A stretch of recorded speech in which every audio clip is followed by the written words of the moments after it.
Now the Three Martini Lunch with Greg Corombos and Jim Garrity. And welcome, everyone, to another special edition of the Three Martini Lunch. Happy New Year's Eve. Along with Jim Garrity of National Review, I'm Greg Corombos of Radio America. We are in the fifth of six installments of our special year-end awards, looking at the best, worst, and most of the political year that was 2013. And, Jim, we start with most underreported story of 2013. A whole bunch of nominations in this category, but I'm going to go with a particular aspect of the Obamacare story. I think, by the way, it is indisputable that the coverage of Obamacare before the official launch in October, going all the way back to passage back in 2009, 2010, was embarrassingly insufficient. Lots of us were saying, no, you're not going to be able to keep your plan. No, you're not going to be able to keep your doctor. No, the idea of a $2,500 reduction in premiums for every American family is magic unicorn talk. And, most of us were dismissed and seen as negative Nellies and all that stuff. What I'm going to say is the most underreported story has actually gotten a little bit of attention in these last few weeks. And once you see this, you're like, oh my goodness, how has this not been a major issue from the beginning? Obamacare's employer mandate says that any employer with 50 or more full-time employees must provide health insurance to your workers. And if you don't, you get a penalty of $2,000 for every worker beyond 30. In the last couple of months, a couple of people have been asking, well, does this apply to volunteer firefighters? There are apparently about 25,000 stations across the country that are either entirely or mostly made up of volunteer firefighters. So the IRS considers a volunteer as an employee for tax purposes. So does the law apply to volunteer fire departments or not? Well, the IRS hasn't said yet. And this means that if they do, all of a sudden every volunteer fire department in the country is expected to either provide health insurance, pretty expensive health insurance for their volunteer firefighters, or pay the fine. Either way, that's going to cost them millions upon millions of dollars that they don't currently have in the budget. So now you're hearing some volunteer fire, the International Association of Firefighters and other firefighter groups saying, well, this might cause some communities to shut down their firehouses. Some people are arguing that's kind of an exaggerated scenario, but one way or another, unless they say, no, you're not considered an employee under the purposes of this tax law, firehouses are going to have several $1 million in new expenses that, God knows where the money's going to come for.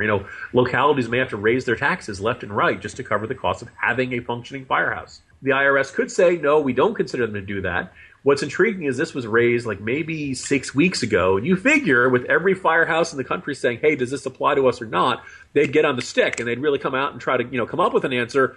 No, as of today, still no answer, and members of Congress are asking on behalf of their constituents. Nobody really knows. So here we are, end of the year, and nobody knows how this law affects this 25,000 fire stations across the country.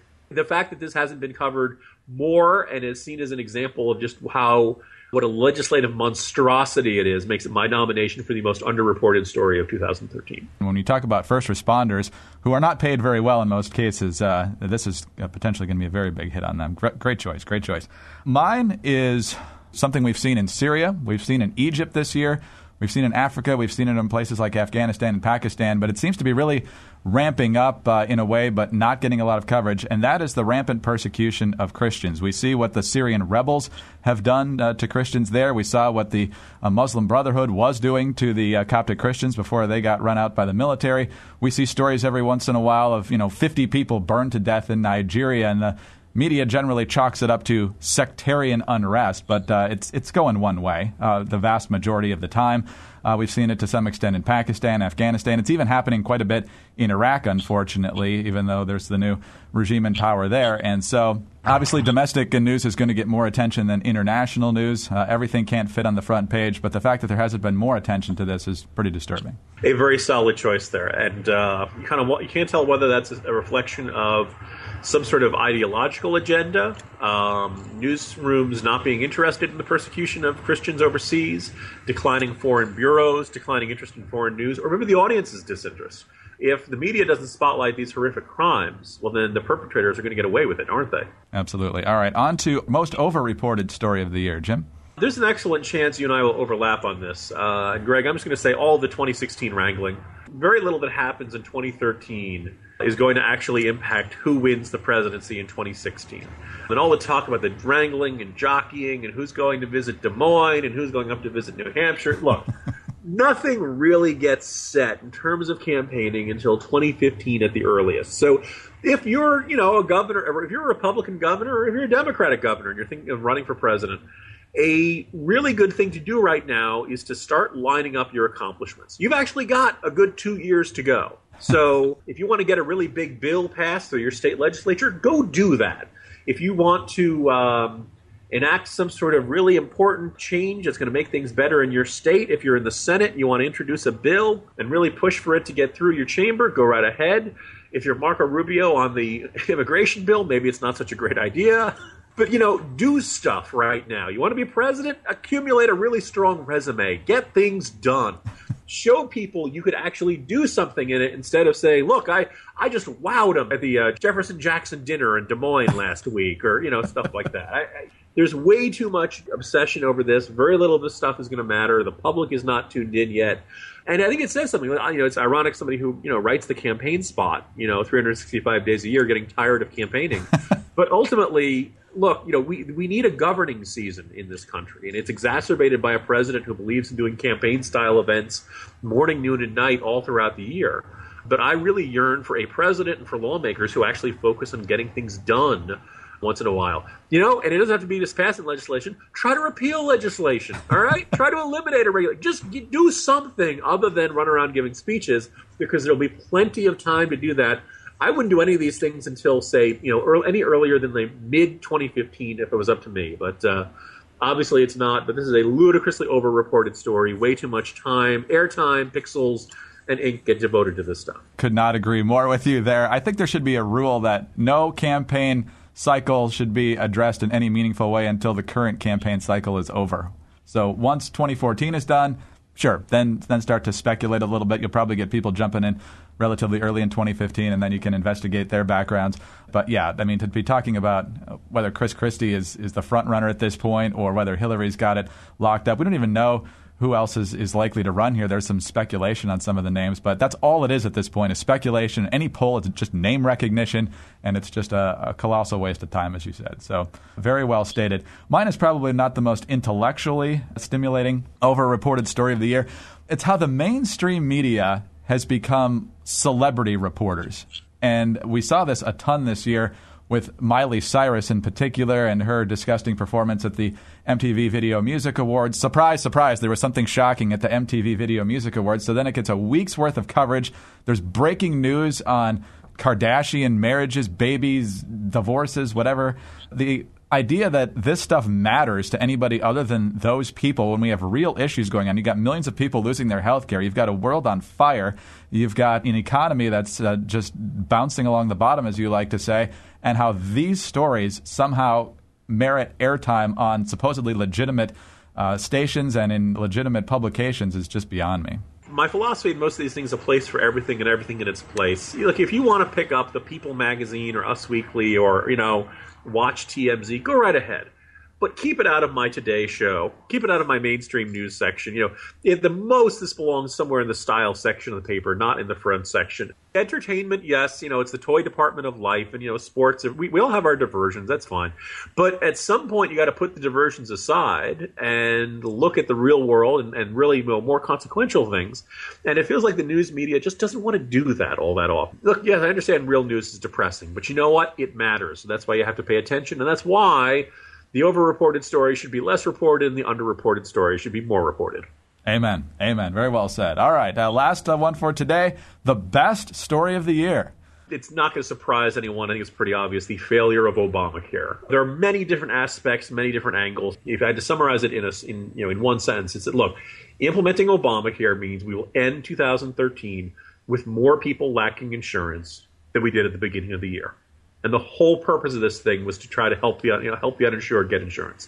The fact that it is exacerbating the problem it was set up to solve, it's a teachable moment, shall we say, and it may well very turn out to be the story of the decade.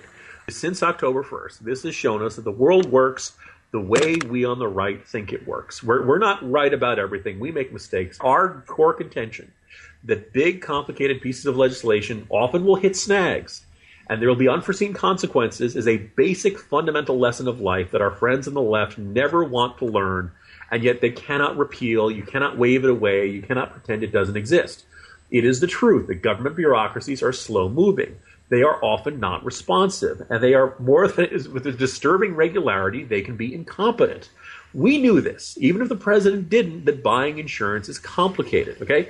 Now, if you pay attention to the world, this isn't really a shock, okay? Human history is full of examples of centralized planning falling flat on its face because no government program, no administrator, no president can account for all of the infinite variables of human behavior.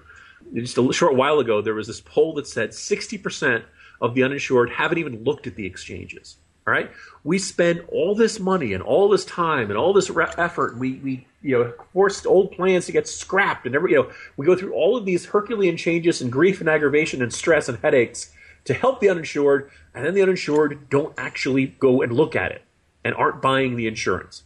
You can lead a horse to water, but you cannot make him drink. You can lead an uninsured person to the really expensive exchange, but you cannot make them buy. And this is a great kind of lesson to all the centralized planners, all the people who want to immanentize the eschaton, all the people who want to build utopia on earth and realize government cannot do these things successfully.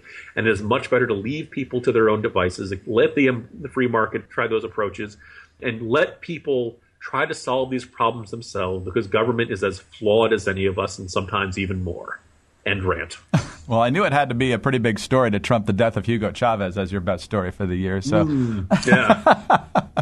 that is clearly the biggest story of the year. But given the millions of people harmed by it, I had a hard time calling it the best of the year. But it's clearly the biggest, and I certainly see why you went there. For me, it was such a down year in so many ways. I go with the ouster of Mohamed Morsi in Egypt, and kudos to the people of Egypt for not taking very long to realize that this guy was not what they intended when they went to the streets in an effort to oust Hosni Mubarak back in 2011. Morsi, of course, immediately went for the power grab, rewrote the Constitution, persecuted the Christians, as we talked about earlier, and couldn't deliver on the basic promises of running the government efficiently and providing economic opportunity, which is one of the main problems they had with Mubarak in the first place. And so when they realized things were only getting worse, not better, they went back to the streets. The military honored the will of the people, and hopefully, once everything gets sorted out, they'll have more responsible leadership in Egypt. I have a two-parter, though, and the second one is completely unrelated to Egypt. Earlier in the year, we had issues related to the NSA program and issues related to drones. I'm not even really sure where this comment came from, but it's my favorite moment from the 3 Martini Lunch, and it's actually something that happened after we stopped recording that day. Jim had mentioned at one point in the Morning Jolt that the way that the government was able to find people and track them down and kill them with drones reminded him a lot of Enemy of the State.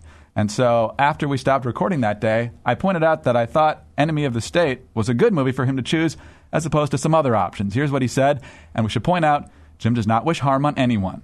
You also did a very smart thing by associating yourself with that movie rather than Eagle Eye with Shia LaBeouf. So yeah, well, here's the thing. If there was a giant government conspiracy to kill Shia LaBeouf, wouldn't we all be applauding the government?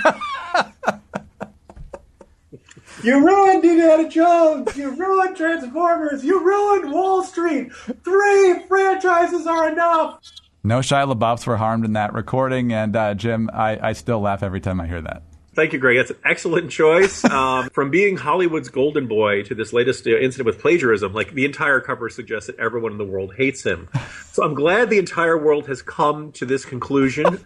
I would point out, once again, we do not want, the government to deploy drones domestically to hunt down and kill Shia LaBeouf. Wing him, maybe. At some point, Shia LaBeouf will probably recognize that being cast as the plucky sidekick to Indiana Jones, Optimus Prime, and Gordon Gekko probably was not the best thing that could have happened to him in life. Perhaps ultimately you can get a little too much success early in life and all that stuff. And oh, by the way, doing the whole no routine just got very tiresome the first time. Tomorrow is the Person of the Year, right, Greg? Yeah, well, tomorrow's New Year's Day, and then the day after that we'll have our Person of the Year. That's correct. Person of the Year will not be Shia LaBeouf. Jim, have a fabulous New Year's, and we'll talk to you again on Thursday.